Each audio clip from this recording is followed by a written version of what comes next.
Bom dia, irmãos. Sejam mais uma vez bem-vindos aqui na capela, nesse culto da manhã, nosso estudo da Epístola de Tiago. Eu gostaria de convidá-los nesse momento a abrirem lá para o nosso verso de memorização, Tiago capítulo 1 e o verso 20. Ontem eu achei que eu dificultei um pouco para os irmãos. Nós vamos hoje só mencionar Tiago, aí o capítulo e o verso, assim, Tiago 1, 20. Aí a gente repete ou recita, né, o verso e depois nós mencionamos novamente Tiago 1, 20. Ok? Estão prontos? Então vamos lá. Tiago 1, 20. Porque a ira do homem não opera a justiça de Deus. Tiago 1, 20. Mais uma vez. Tiago 1, 20. Porque a ira do homem não opera a justiça de Deus. Tiago 1, 20. A última vez. Tiago 1, 20. Porque a justiça... Não. Amém. Vocês já estão melhores do que eu. Amém. Então vamos lá. Vamos fazer uma oração e entrar no nosso estudo. Aqueles que puderem, vamos nos ajoelhar. Senhor nosso Deus, nós neste momento recorremos à ajuda do céu para estudarmos a Tua palavra e pedimos a iluminação do Teu Espírito e que o Senhor venha nos guiar através dessa epístola. E que ao nós estudarmos, o Senhor venha falar individualmente a cada um de nós, de forma particular, e venha nos revelar a Cristo, a Tua beleza, a Tua santidade, e também revelar o nosso pecado. E nos dê o dom do arrependimento, é a nossa oração em nome de Jesus. Amém. Alguém aí já perdeu a paciência? Ficou cheio de ódio? E tentando resolver as coisas com as próprias mãos. A ira do homem não opera o quê? A justiça de Deus. E a justiça de Deus é o que revela o caráter de Deus, é o que manifesta o caráter de Deus. Todas as vezes que nós nos iramos e queremos resolver as coisas com a nossa ira, com a nossa raiva, com a nossa justiça, nós não manifestamos a justiça de quem? De Deus, né? E nós sabemos que quando nós falamos da última geração, é ela que é responsável em manifestar a justiça de Deus, em revelar o caráter de Cristo, não é verdade? Então o livro já dá uma indicação que se nós não vencermos a ira, a impaciência, a raiva, a amargura, nós não poderemos manifestar a justiça de Deus, o seu caráter. O capítulo 1 de Tiago fala sobre a perfeição de caráter, um tema bastante explorado, né, nas nossas convocações e congressos, mas eu vou explorar ele uma vez mais e vou levar em consideração que muitos de nós ainda não estudou esse tema, ok? Não vou assumir que nós já sabemos e talvez eu acabe deixando alguém para trás. O tema do capítulo 1 é tribulações e tentações aperfeiçoam o caráter, ok? Esse é o tema. Quando nós estamos estudando a Bíblia, é muito interessante nós tentarmos ler várias vezes o capítulo e definir qual vai ser o tema, do que se trata o capítulo. Nós não podemos pegar em simplesmente um versículo ou algo que nós gostamos sobre aquele capítulo para definir o tema, mas nós temos que ver qual é a ideia central do capítulo. E eu coloquei aqui tribulações e tentações aperfeiçoam o caráter. Dê uma olhada no versículo 1, aqui está a introdução da epístola, Tiago 1, verso 1. Tiago, servo de Deus e do Senhor Jesus Cristo, as 12 tribos que andam dispersas, saúde. Verso 2. Meus irmãos, tende grande... O que nós devemos ter? Gozo, alegria, felicidade. Quando é que devemos ter alegria, gozo e felicidade? Quando cairdes em várias tentações. E aqui no versículo 2, essas tentações aí nós vamos ver que está se referindo a tribulações, a provas, não necessariamente a tentação que é o desejo pecaminoso. Isso vai falar mais adiante, a partir do verso 12. Veja o verso 13, que fala que tipo de tentação, de prova é que nós devemos nos regozijar quando passamos por ela.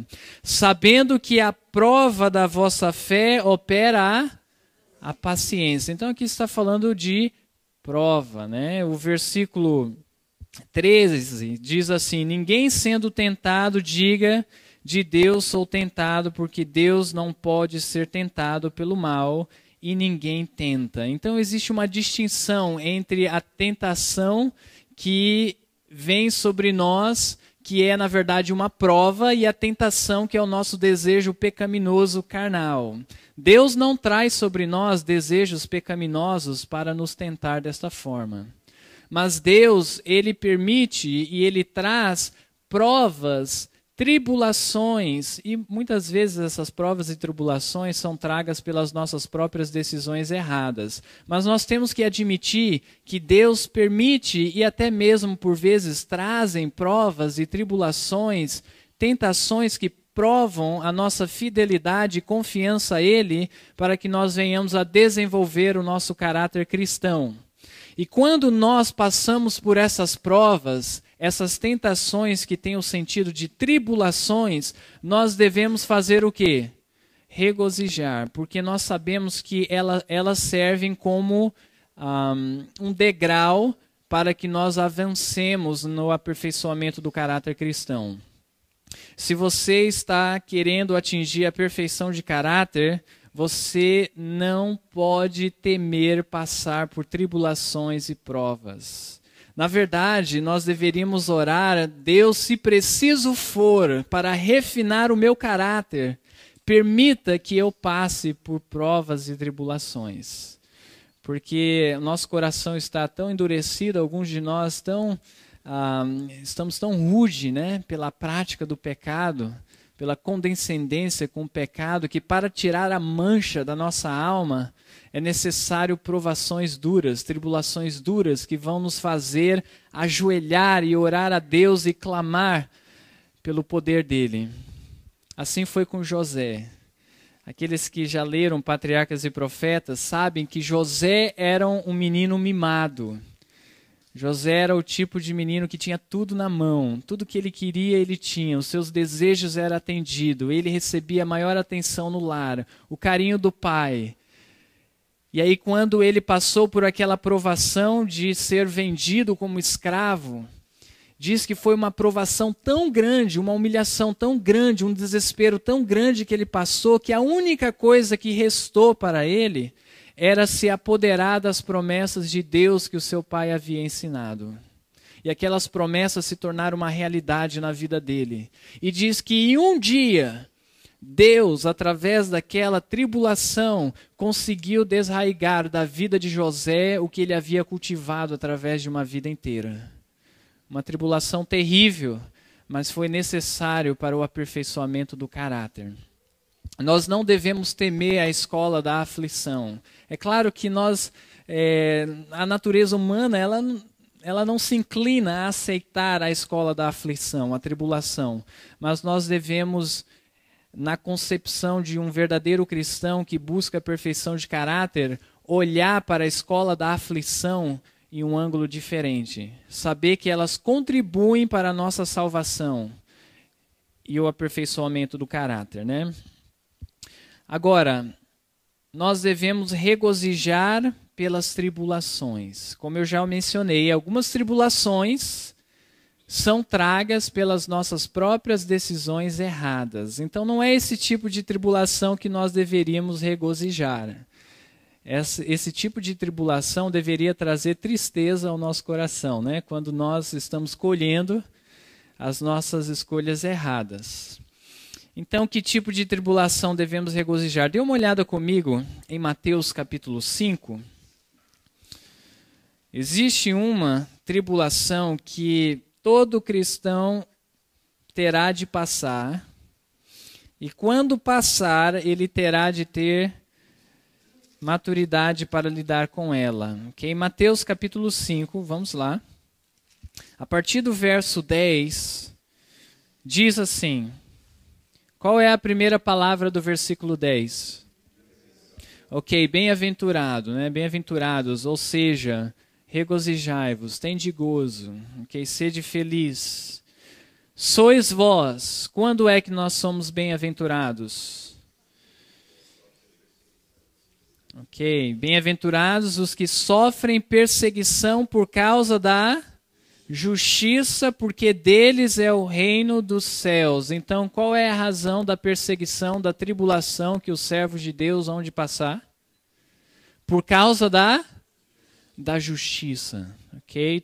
Todo aquele que quer viver piamente, uma vida piedosa em Cristo Jesus, há de padecer perseguição. O Espírito de profecia diz que nos últimos dias os nossos maiores inimigos não serão os de fora, serão, na verdade, os de dentro, os próprios adventistas do sétimo dia que não permanecerem fiéis. De forma alguma eu estou sugerindo que o remanescente sai da igreja adventista. Eu não concordo com esse conceito que existe, né?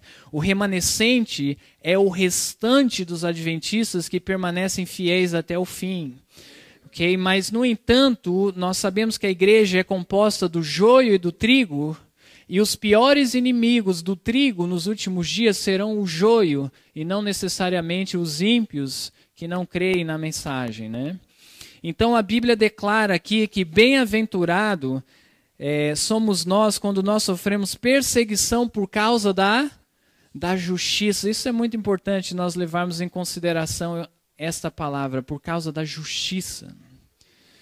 Muitos de nós somos perseguidos por causa da nossa conduta errada, da nossa maneira errada de expressar a verdade, da nossa agressividade, talvez muito taxativa, arrogante, cheio de justiça própria, e aquilo traz perseguição sobre ele, e não é esse tipo de perseguição que Cristo quer que nós tenhamos ou passemos. Dê uma olhada no versículo 9, justamente o verso anterior, quando fala da perseguição por causa da justiça. Bem-aventurado quem?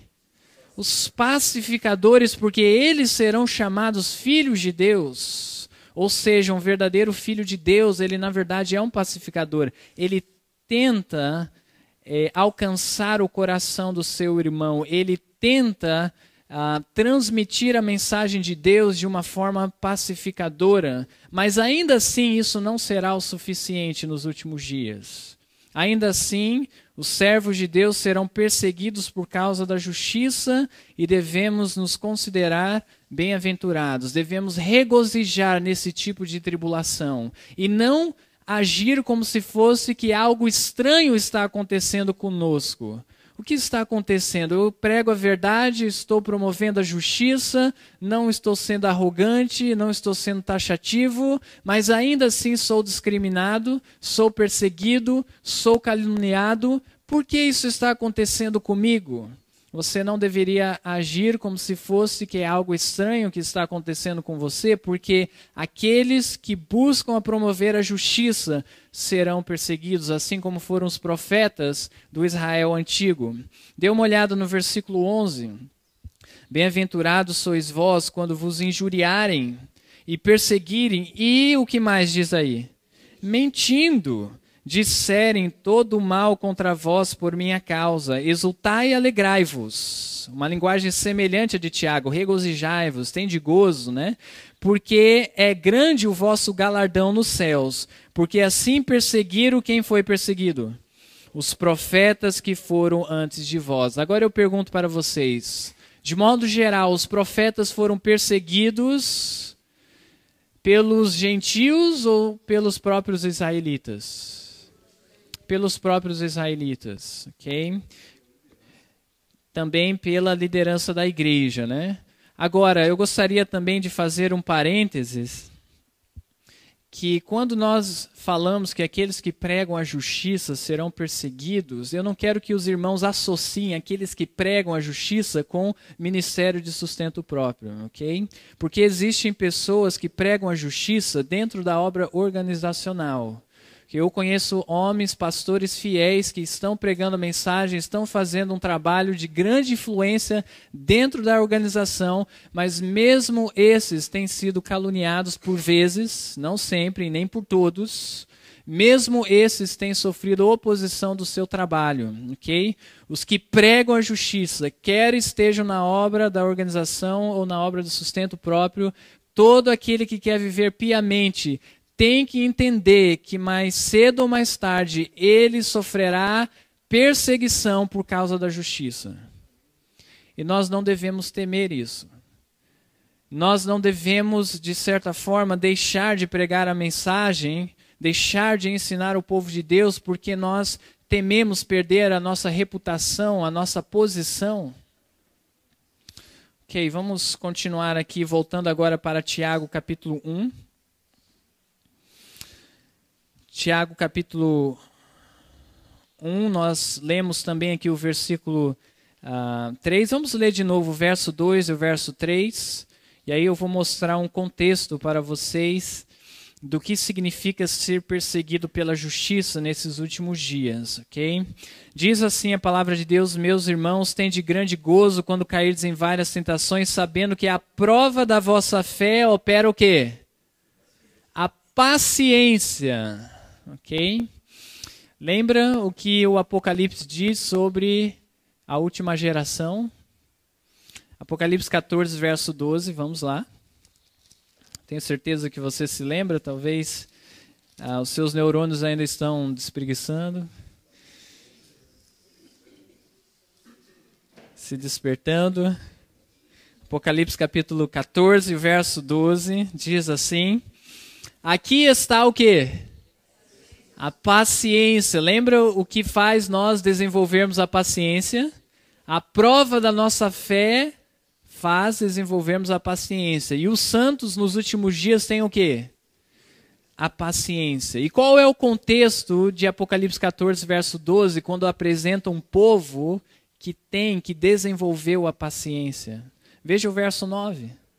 Veja se eles não estão passando por tribulação por causa da verdade. Olha o contexto da época.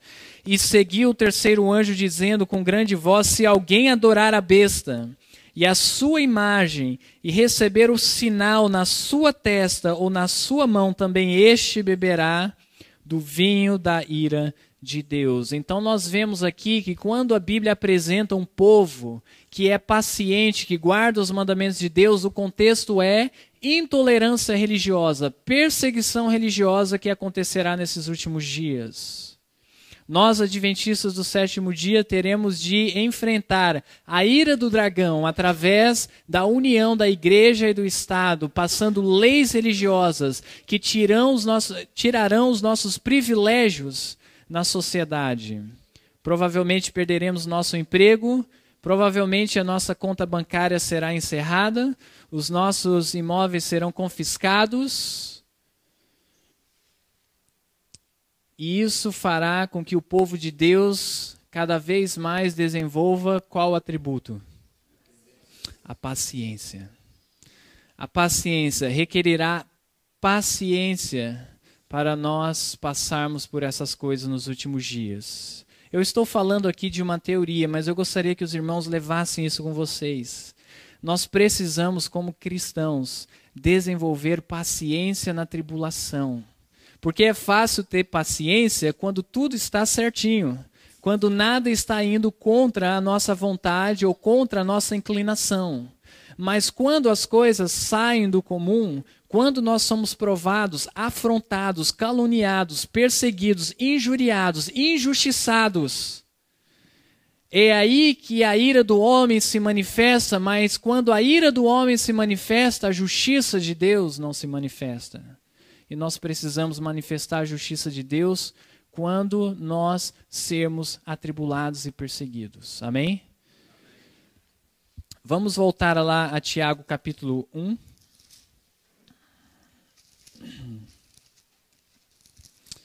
Tiago capítulo 1. Vamos ler agora o verso 4.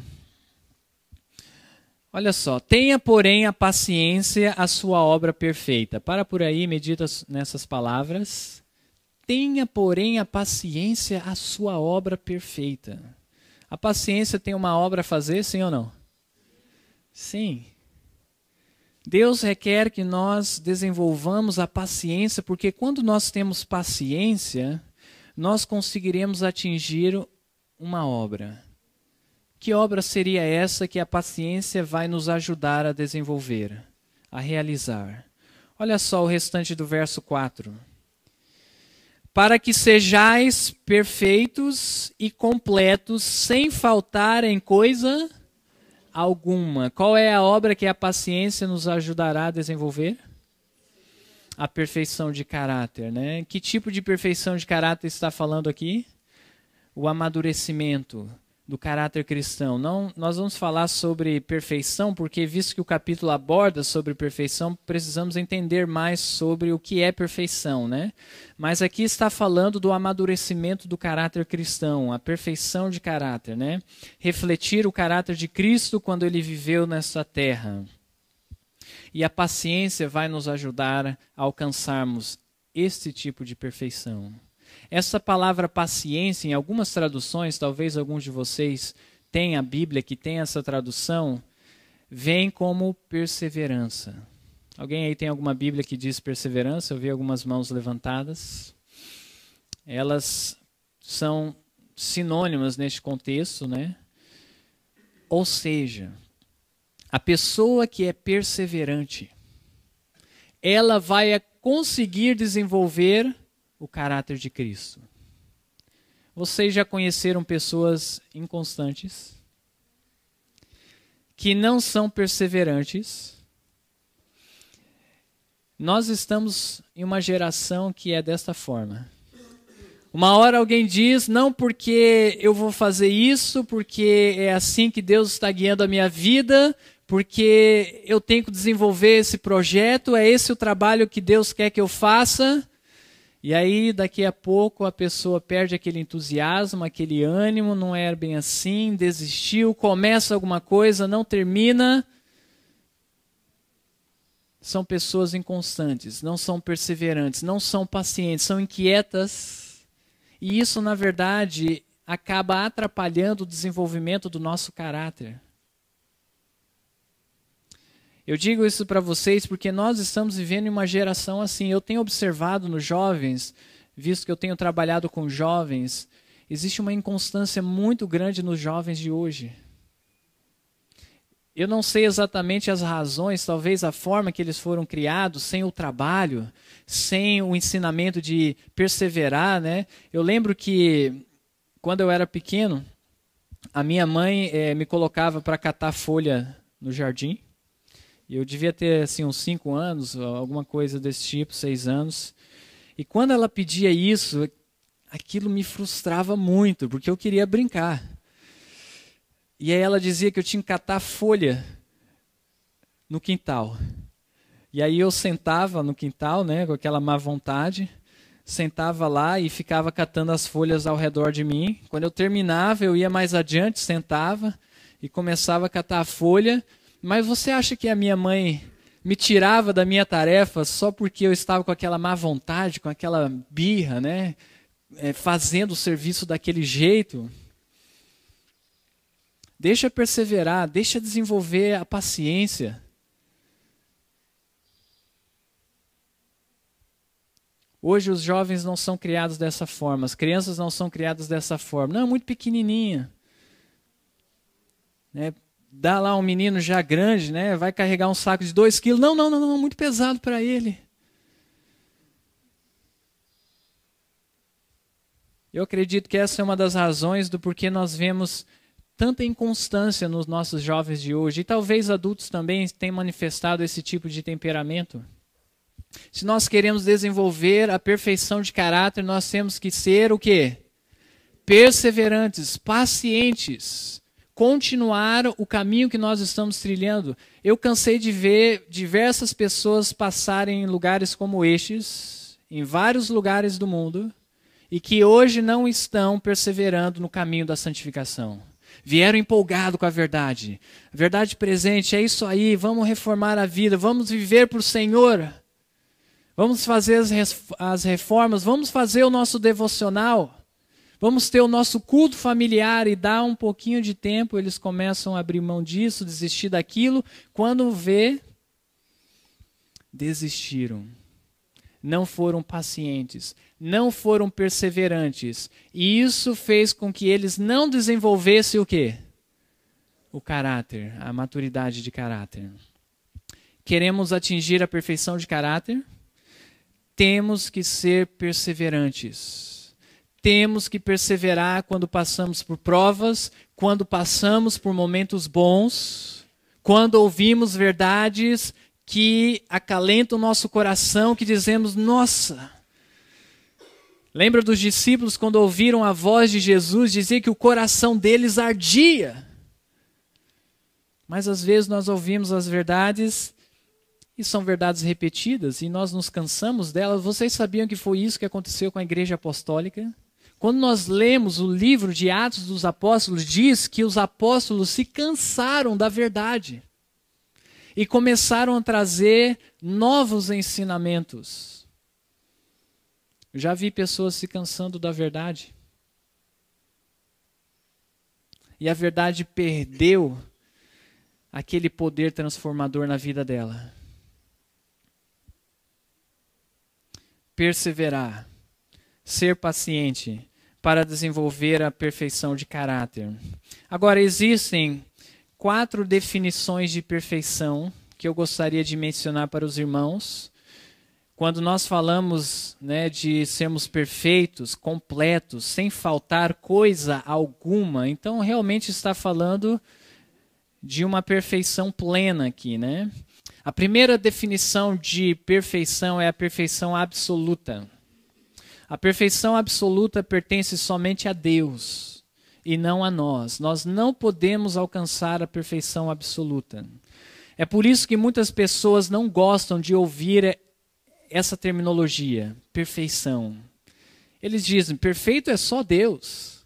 Deus não erra. Deus é infalível.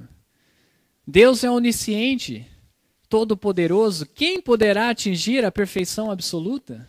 Ninguém. Esse não é o tipo de perfeição do que Tiago está falando e que quer que nós desenvolvamos. A perfeição absoluta pertence somente a Deus. Nós podemos errar, sim. Anjos não caídos tiveram má compreensão sobre os argumentos de Satanás contra Deus e alguns deles viram que aqueles argumentos estavam equivocados. Então isso mostra que eles eram falíveis, que eles poderiam tomar decisões erradas, poderiam compreender de forma errada. E não é esse tipo de perfeição que Deus espera de nós, a perfeição absoluta. Não, Deus não falha. Deus é perfeito. Deus sabe todas as coisas. Ele não tem dúvidas, né? Existe um outro tipo de perfeição, a perfeição de natureza. Esse tipo de perfeição nós atingiremos em que ocasião da nossa redenção? Na glorificação, na segunda vinda de Cristo, ok? A perfeição de natureza é uma natureza que não tem aquela disposição, aquela inclinação para o pecado, ok? Não que ela não possa escolher se afastar dos caminhos de Deus, como fez Lúcifer, os anjos que caíram, Adão e Eva, né? Tiveram uma natureza perfeita, mas escolheram a transgredir a lei de Deus. Mas a perfeição de natureza, que também influencia na nossa saúde, na nossa estrutura física, somente na segunda vinda de Cristo, e não é o que Tiago está falando aqui nesse versículo. Temos a perfeição da rendição do caráter no momento da conversão. Quando nós entregamos o coração a Deus, nós somos perfeitos em Cristo Jesus na esfera que nós estamos, na luz que nós temos, nas oportunidades que recebemos, somos perfeitos em Cristo Jesus. Se nós realmente rendemos o nosso coração a Deus, atingimos a perfeição cristã. E existe uma quarta definição de perfeição, que é o amadurecimento do caráter, que nada mais é que atingirmos o caráter moral de Cristo quando ele viveu nesta terra. Amém? Esses dois últimos conceitos de perfeição é o que nós temos que alcançar ainda nesta terra, ainda nessa vida, que é a rendição do caráter, ter uma conversão e amadurecer o caráter para refletirmos o caráter de Cristo, quando ele viveu nessa terra. Nós temos que entender também que a perfeição plena e completa da qual Tiago está falando não é uma perfeição que não tem espaço para desenvolvimento. Ou seja, alguns quando ouvem isso, atingir a perfeição de caráter, eles acham que você está dizendo que você pode alcançar um nível moral ou espiritual da qual você não pode mais crescer, porque você atingiu o teto. Esse conceito de perfeição é errôneo, ok? O amadurecimento de caráter aqui nessa terra é você estar em todos os aspectos da sua vida em harmonia com a vontade de Deus, dentro da luz que te foi concedida, e não existe nenhum capítulo desconhecido na sua vida. O que seria esse capítulo desconhecido? Alguma área da sua vida, talvez que você não saiba, né? Que você ainda está em rebelião contra Deus. Então, o amadurecimento do caráter, você vence todas essas rebeliões contra a vontade de Deus. Agora, eu pergunto para vocês, uma pessoa então que venceu todas as rebeliões contra a vontade de Deus, está vivendo em harmonia com a vontade de Deus, pode ela ainda assim desenvolver o caráter ainda mais? Eu pergunto para vocês, Adão e Eva era perfeito quando estava no Éden? Ele poderia ainda assim desenvolver o seu caráter? O Espírito de Profecia diz que quanto mais ele estivesse em contato com o Criador, ele poderia continuar desenvolvendo o seu caráter em perfeição. Então, a perfeição da qual a última geração tem que alcançar é, na verdade, estar em harmonia com a vontade de Deus, refletir o caráter de Cristo quando ele viveu nessa terra, ou seja, na esfera humana, mas quando nós formos transladados pela graça de Deus, nós poderemos ainda crescer em perfeição durante toda a eternidade. É por isso que a doutrina da perfeição se torna ofensiva a muitas pessoas. Pode ser que elas compreendam mal, mas pode ser que nós transmitimos de forma equivocada às pessoas. Eles pensam, mas como assim, né? Estaremos crescendo toda a eternidade? Você diz que nós vamos atingir a perfeição aqui nessa terra? Mas a perfeição é, na verdade, você não está em nenhum ponto em rebelião contra Deus, mesmo desconhecido. Ok, vamos avançar mais um pouco em nosso estudo. Existe uma parábola que ilustra bem esse conceito. Vamos a Mateus capítulo 4. Mateus capítulo 4, e o verso 26 e 29. Eu vou ler rapidamente para nós avançarmos. Na verdade é Marcos, ok? Marcos capítulo 4. Verso 26 a 29, uma parábola, Jesus ensinando sobre a perfeição de caráter, dizia, o reino de Deus é assim como se um homem lançasse semente à terra, e dormisse, e se levantasse de noite ou de dia, e a semente brotasse e crescesse, não sabendo ele como, porque a terra por si mesmo frutifica, primeiro a erva, depois a espiga, por último o grão. De que forma o grão estaria? Cheio, maduro, né, na espiga. E quando já o fruto se mostra, mete-se-lhe logo a foice, porque está chegada a ceifa. Então, através dessa parábola, Cristo está nos ensinando a doutrina da perfeição de caráter e do amadurecimento do caráter. Eu pergunto aos irmãos, quando o agricultor, ele lança semente à terra, a semente é perfeita, sim ou não? É perfeita. Ela é madura? Não, mas é perfeita. E quando a semente ela germina, é perfeita, sim ou não? Sim. Está amadurecida? Não. E aí aquela plantinha ela cresce, se desenvolve. Ela é perfeita, sim ou não? Mas ela é madura?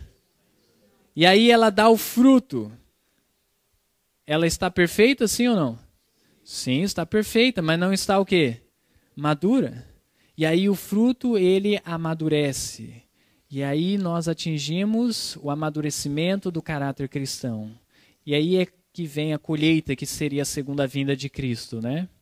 É isso que nós devemos desenvolver na caminhada cristã. A nossa vida deve estar em constante progresso. O Espírito de Profecia diz assim, eu gostaria de ler uma citação para vocês. Está em Orientação da Criança, na página 162. Na verdade, eu vou ler uma antes da Orientação da Criança. Cristo, porém, não nos deu garantia alguma de que é o que diz aqui, ó? Fácil alcançar a perfeição de caráter. Não é uma tarefa fácil, requer perseverança, paciência. Não se herda caráter perfeito e nobre. Não o recebemos por acaso. O caráter nobre é ganho por o quê? Esforço individual, mediante os méritos e a graça de Cristo. Continuando. Deus dá os talentos e as faculdades mentais, nós formamos o caráter. É formado por... De que forma que o caráter é formado? Combates árduos e relutantes com o próprio eu. As tendências herdadas devem ser banidas por um conflito após outro. Devemos esquadrinhar-nos detidamente e não permitir que permaneça traço algum incorreto. Parábolas de Jesus, na página 331, deixa claro que deve haver um constante combate, uma perseverança, uma paciência para vencermos o nosso próprio eu, as inclinações pecaminosas. Agora sim, a Orientação da Criança, na página 162. Nossa vida pode ser de que forma? Perfeita em cada estágio. É o que nós estávamos falando, né? Da semente ser perfeita. Ela germina, ela é perfeita. Ela cresce, ela é perfeita. Agora eu pergunto para vocês, se a planta que cresceu, ao invés de ela desenvolver para o próximo estágio, ela retroceder, ela é perfeita? Ela deixou de ser perfeita. O cristão que deixa de se desenvolver e crescer em graça, ele deixa de ser perfeito.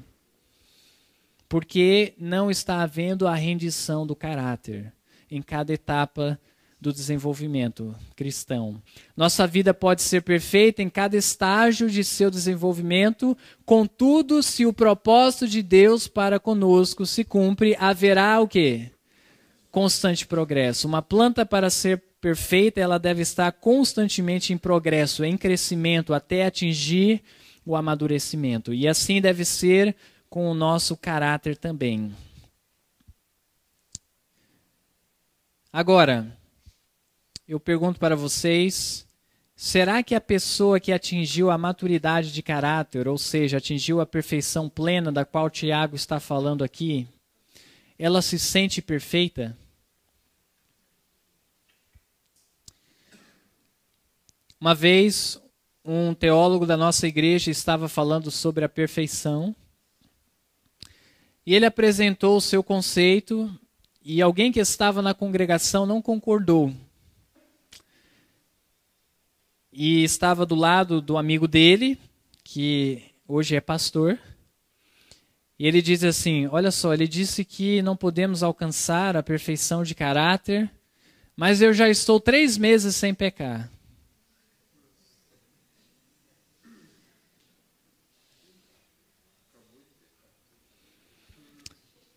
E aquele pastor que ouviu essas palavras do seu amigo, um dia quando eu estava conversando com ele, ele me contou essa história.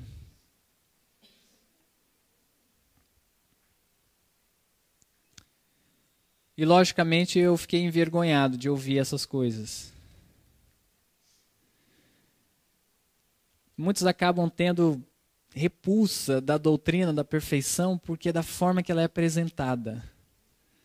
Será que nós podemos andar por aí nos sentindo melhores, cheio de justiça própria, e chegarmos ao ponto de dizer, eu estou em harmonia com a vontade de Deus dentro da luz que eu recebi? É possível o crente se gabar disso? Como é que o verdadeiro cristão se sente a respeito de si mesmo? Vamos ao livro de Jó, capítulo 9. Nós vamos encerrar com esse pensamento. Eu gostaria de ter avançado um pouco mais no livro, mas nós vamos parar por aqui mesmo. Vamos a Jó, no capítulo 9, ok?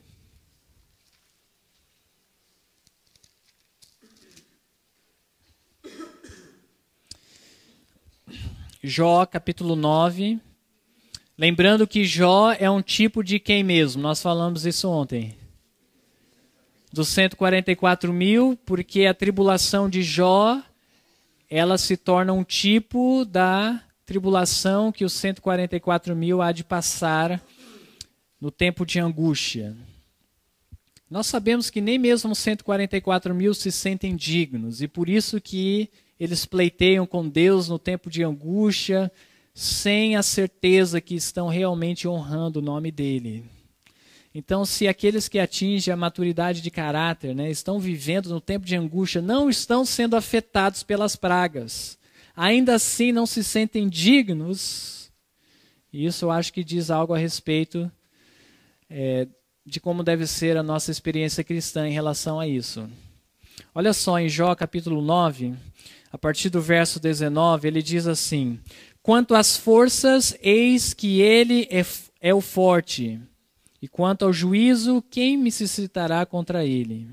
Verso 20, se eu me justificar, ou seja, se eu disser que eu sou justo, a minha boca faz o quê? Me condenará. Ou seja, se eu falar que eu sou justo, eu já estou reprovado. Continuando, se for perfeito, então ela me declarará de que forma?